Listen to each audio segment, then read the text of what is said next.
Welcome back to another episode of the For the Healthy Health podcast, where we talk about conscious living, self awareness, and everything in between. I'm your host, Ree. Thank you so much for joining me and allowing me to be a part of your journey. So, it's been a really long time since there's been a solo episode. Sunset Tim wanted me to let you guys know that he's still alive, and he's doing well. But it's just a lot that I have been really just wanting to get off my chest, wanting to express. I've said this once before. This is almost like therapy for me because, of course, I'm talking to my community. And I feel safe. You know what I mean?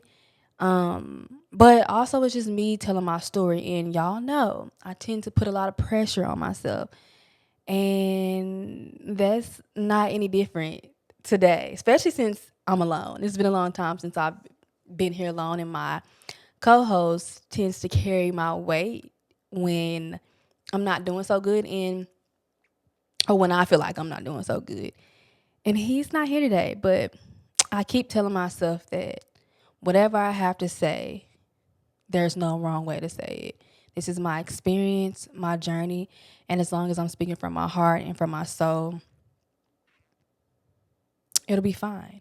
And hopefully help someone in the process. I connect to someone in the process as well. Without further ado, let's get into it. I guess we just kind of picking back up where we left off last year when it was just me in this particular episode. So I don't know how many of y'all listened to a few episodes ago. I don't even remember what it's titled, but my mom was here. My mother was here for 3 entire weeks. And let me tell you, it was a challenge for me. And I heard this somewhere, and it's like whenever your parents come visit you, it's a lot more triggering for you versus your spouse or your children or whatever the case may be, because you've had to be around this person and you've had trauma that may or may not have been caused by this person. So you suffer a little bit more than the next person would. But yeah, my mother was here and I don't even know where to begin. I've spoken about this before. I know y'all probably heard me talking about my mommy issues. If you are, I apologize. And if not, happy to have you here for the ride. But in a nutshell, my mother has mental health issues. She has mental health issues that have gone untended for years, probably like 20 plus years, and those issues have affected the way that she mothered me then and now. I think on an episode where I talked about reparenting myself, I mentioned the way she speaks to me, the aggressiveness, the negativity, and those things still haven't changed. I still experienced some of those things when she was here. Within those 3 weeks of her being here, I experienced a lot of the things that little me experienced. You know, when you are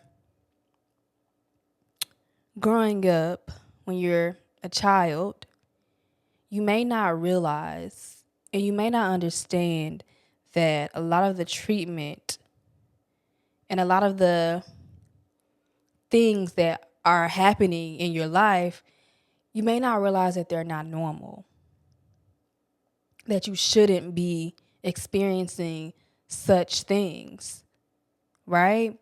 But you then become an adult and you move away and you create a safe space for yourself. And when you talk to this parent or this person, you realize that none of it was normal. there's no way in hell you should have experienced any of the things that you should experience, any of the things that you experience. And that's why I always say it's important for every single body to check their mental health, because it has such a ripple effect for those around you, especially parents, especially if you are raising little human beings. It has such an effect on them. But with that, because again, all the way that she treated me, she still tries to treat me that way. And to be fully transparent, our relationship is, I don't know. I find myself wanting it to be more than it is, wanting it to be better. Like, I guess being very hopeful. That's, in a nutshell, that's really what it is, being very hopeful. But how our relationship is, it's just, well, how it was, because now I kind of, me being the person that I am today, I really don't feed into a lot of it. But it used to be like just a lot of argument, just because how she talked to me. And that's how I knew how to respond. That's how I knew how to communicate at that point in my life. I argue back. In a sense, I was protecting myself, defending myself. And it's so funny. I don't know if y'all have ever heard, hold on. This mic is slowly falling down. I'm not sure if y'all ever heard of this, but for some people, your parents or your mother or your father is your first bully. And that's genuinely how I felt. But coming back to today, I don't, for the most part, because she be trying it, she be testing it. For the most part, I don't argue with her. I let her say whatever she wants to say. And, I'll check her, especially if it's at the cost of my peace, my children's peace, my husband's peace. I'm going to say something. But when she came here and stayed with us, I wasn't expecting for it to be 3 weeks. Within those 3 weeks, I was finally able to realize and understand and work through a lot of the emotions and feelings that I felt during that time. It was almost reflective. It was almost as if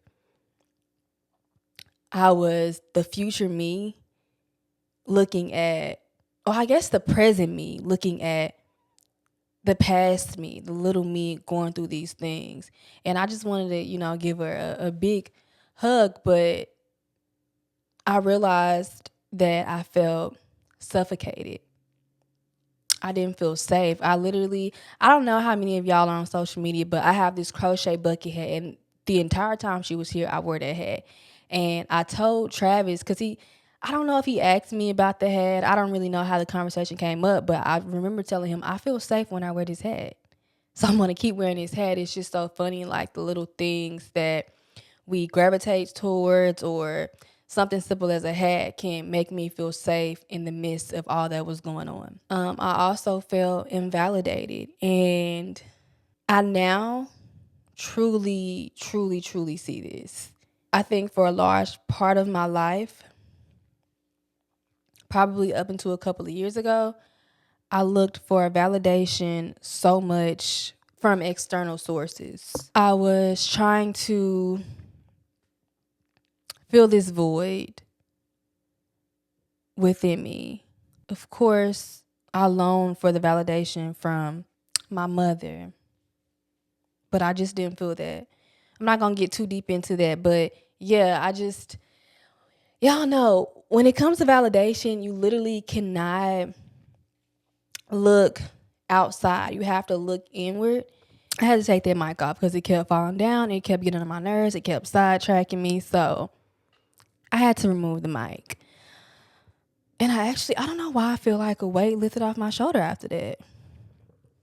But when it comes to validation, you have to look inward.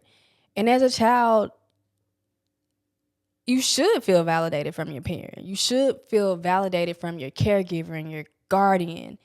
You should feel those things. And when you don't, it's such an ugly feeling. One other thing in which I'm probably going to talk about the most today is just suppressing my feelings and emotions.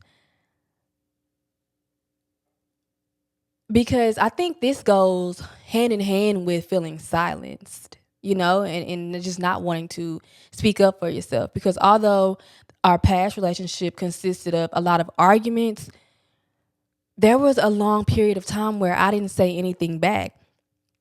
It's so funny when we're kids, we think that adults are always right. We have this age thing where we think older people are right. They're wise. So there was a period in my life where I didn't stick up for myself. And I shouldn't have to. I really shouldn't have to. I shouldn't at the age of 9, 10. I think it really got bad when I was like 14, 15, 16, like kind of like high school. I shouldn't have to stick up for myself, not by a parent anyway. It can be a complete mindfuck and it's confusing when you're treated a certain way by a parent. But because it was someone who not only was an adult, but also my mother, I second guessed my emotions and my feelings about certain interactions that went on. And it just makes me think about how society pushes this narrative that we should always be happy. If we're feeling sad, angry, jealous, whatever emotion, it is looked at as a negative thing, as if we shouldn't be feeling this particular thing. But as long as we're living, as long as we are experiencing life, we're going to feel every emotion possible. And this includes high vibrational feelings and low vibrational feelings. But I think the problem with me and the rest of society is that we tend to suppress our emotions. We gaslight ourselves. Like I've been guilty of gaslighting myself, like my inner thoughts, and validating my feelings, and in return suppressing my emotions to particular things. But we have to understand, if we really want to know ourselves, if we really want to feel high vibrational feelings, we have to work through whatever emotion that we're having currently and emotions that we had in the past. And that's kind of where I am right now. When I was younger, I didn't really get to feel those emotions. There was a point where she was here, I guess it was a couple of weeks ago now, but when she was here on her 3-week, because I'm still blown that she was here for 3 weeks. She's never stayed here that long. And let me get this out because my brain is all over the place. But there was a point where she came in my room and she said something to me, and I was literally fighting back tears because I just felt so hurt. And sometimes you be like, is this shit really real life? Is this really my life? I think on the outside looking in, especially like people who actually know me, they would have never thought that this was something that was going on. And I often, like I said before, invalidate myself because I'm like, well, it's people out there going through worse things, da da da da. But every trauma, every experience is valid, and I have to keep reminding myself of that. But yeah, like I said, that's kind of where I am now, kind of just acknowledging my emotions, my feelings, and my pain, and understanding that in order for me to actually grow, I have to. Also, I've realized that for quite a long time, I have been running away from myself. I remember for the longest, I didn't really want to sit down and meditate because I didn't want to hear my inner thoughts. I didn't want to finally sit down, silence the noise of the outside world so that I would hear my inner thoughts. Because when you really listen to your inner thoughts, it sometimes it can open up a whole lot of shit that you didn't even know was within you. But you have to. You really do. So in a sense, for a while I was just running away from myself. And I'm finally now at a point where I'm done running.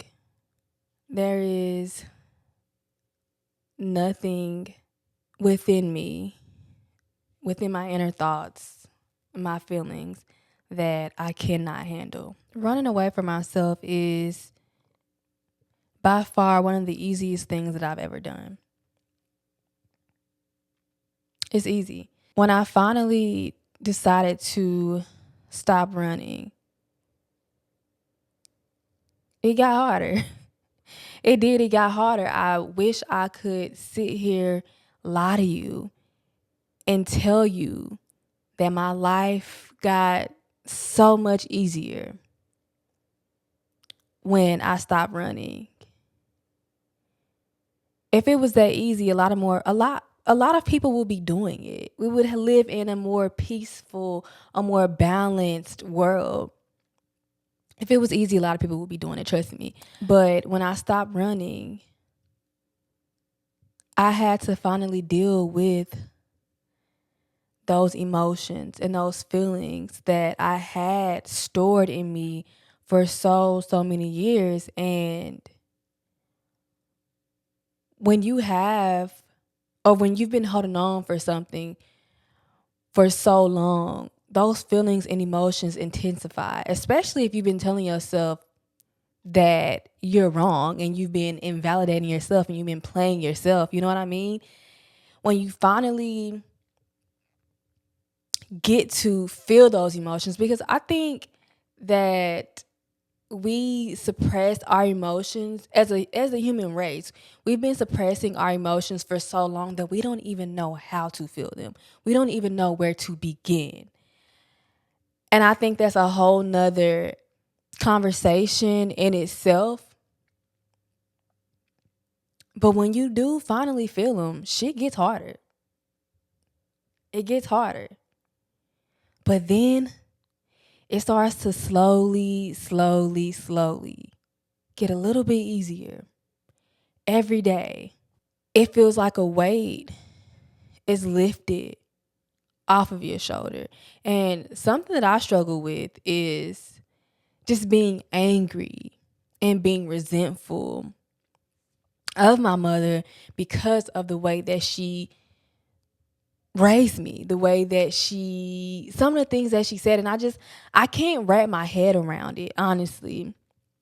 But at the end of the day, you have to realize that your parents, your lover, your children, whoever you present in your life, they're human beings.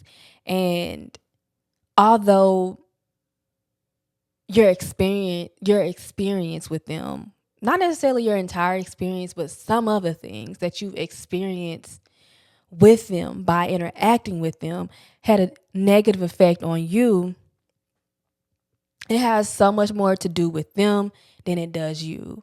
And at the end of the day, they're just human beings, and it's a lot of unresolved trauma and so much of them running away from themselves. And that's why that's why it's hard for them to treat you or speak to you in a way that they should. And something else that I've really come to realize is that although it may not seem like it, although it may be like, why the fuck?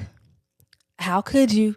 Why would you think or feel this way? But nothing in my life that I experienced was by mistake. Nothing in your life that you experience is by mistake. Nothing that you will have experienced is by mistake. That's what life is about. Life is about experiencing and trauma and pain. It's not only about that. It's about all the good things too. But I think that we all experience some type of trauma, no matter how big, no matter how small. It's so that we can connect with one another, so we can relate to one another. And don't get me wrong, we can connect and relate through positive experiences as well, because ultimately, in a sense, that's what we're doing here. But in order for us to feel all of these high vibrational feelings like joy, happiness, love, and just feel seen, we have to work through all the shit that we went through and that we will go through. And I have the honor of sitting here and talking to you today because I am conscious enough. I am here. Like, do you know what I mean? I'm here enough to work through my emotions and my feelings. So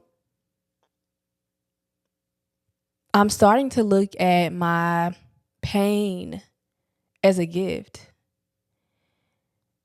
as a gateway to communicate with the world, to let others know that you're not alone, that I see you, I hear you, I feel you.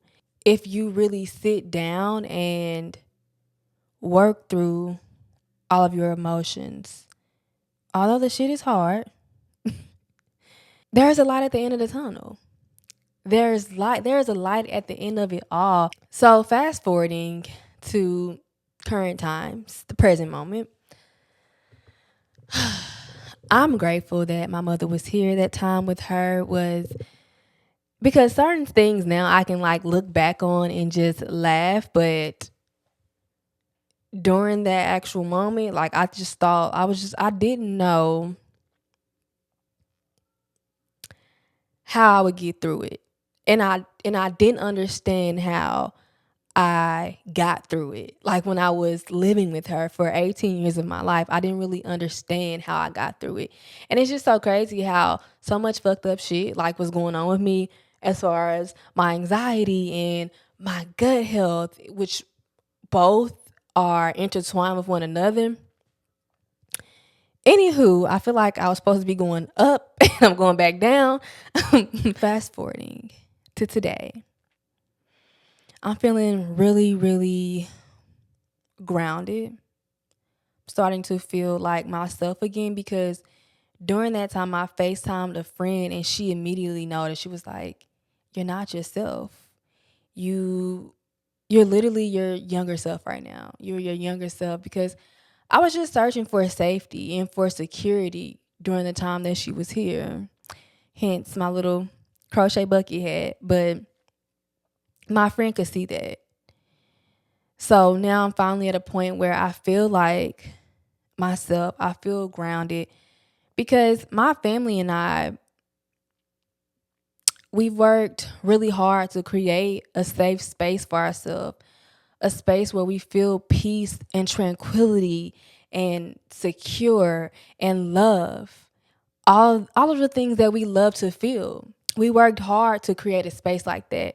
And when you come from an environment where you experience the exact opposite, it's I don't know, it's like it's a blessing. It's a feeling once you finally feel it, you don't want to ever let go of. So this is my sacred space, and to have that kind of energy in my space, y'all know we did a lot of smudging and I don't know, it took us a little bit to get back to ourselves, but we are finally here. I mentioned this a few episodes ago that I've started to microdose. I've been microdosing for probably like 3 months now.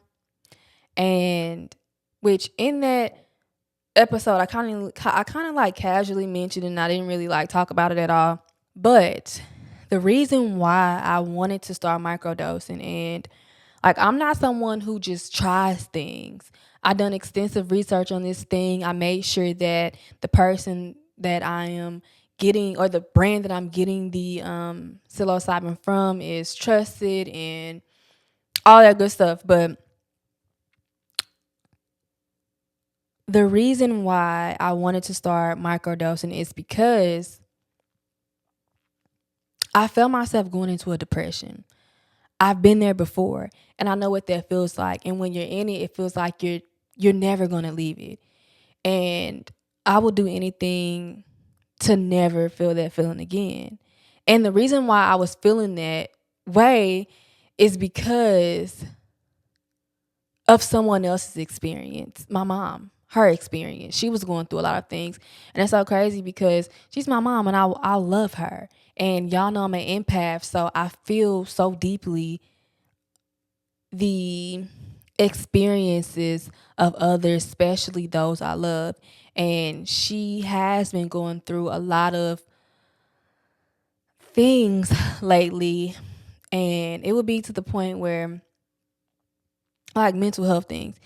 Like, sometimes she would call me just literally crying at the top of her lungs. And it's a hard thing. I try to be there for her, but also distance myself because I, I don't know if that makes sense, y'all. And I'm trying not to worry about how I'm being perceived, how I'm coming off by saying this, because I do have to protect my mental health at all costs. And when it comes to someone you love needing help mentally, physically, spiritually, they have to want that help themselves. Like, there's nothing that I can do, and trust me, I've tried to get her to do what she needs to do to become better. But that said, I felt myself sliding into a depression. So I was like, let me try microdosing. I had heard a whole lot about it, like randomly, like from different people. It kept coming up. And so finally I was like, let me look into this. And I was really skeptical at first because your girl, I don't do like, I tried weed and I almost lost my shit. So I was a little skeptical, but the good thing about the company that I got it from, you have to go through a consultation and everything like that. But I literally didn't feel any kind of high or anything like that. If y'all want, I can do a whole episode on my experience and just kind of talk more about that. But today, that's really not what it's about. I think with the help of the mushrooms, I am in a space that I have never, ever been before. Mentally, spiritually, physically. I have never been here before. And I'm going to look at my notes because I wrote this down. I kept saying it to myself because I was like, does this make sense? And then I said it to Travis the other day and he was like, yeah, that shit hard. That makes sense. But basically, I don't even know if I have to look at my notes. But basically, the discomfort of my unknown future, it now outweighs the comfort of the current habits that aren't serving me, the habits that made me feel safe and secure, right? Y'all know, and I've said this before, I learned this from the book The Mountain Is You, but as human beings, we want to feel comfortable and we want to feel safe, even if this thing is good for us. If it makes us feel uncomfortable, if it goes past our threshold, we won't do it because we want to feel comfortable. And I found myself in that space for a really, really long time. But now my comfort zone is beginning to be uncomfortable for me. You know what I mean? Like I was starting to feel stagnant and I couldn't take it anymore. And y'all know that the unknown future, the unpredictable future, is scary. We don't know what the fuck could happen, you know? And not even speaking from a negative standpoint. What if, I used to always tell myself, what if everything I ever wanted came true? What if my wildest dreams were manifested? That's scary. Scary is uncomfortable, even though scary isn't always bad. Like, that's technically a good scary. but it's still uncomfortable. But I'm at a point now where that discomfort is outweighing the comfort of the known, of the predictable future. That experience in itself can be confusing. It can be difficult because it's like, why would I risk my comfort, the most desirable thing, the most desired thing by all human beings? Why would I risk it? Why would I risk my comfort in order to grow, in order to manifest the good, the positive, unknown? Why would I do that? Why wouldn't I do that, you know? I've outgrown the past version of myself.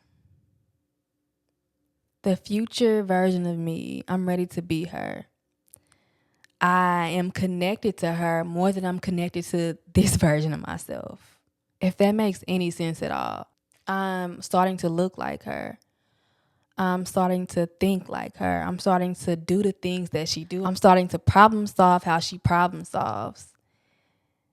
And ultimately, I'm just starting to become her. And I love that for me.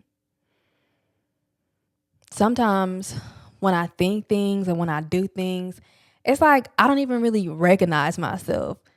And that's growth. That's literally what that is.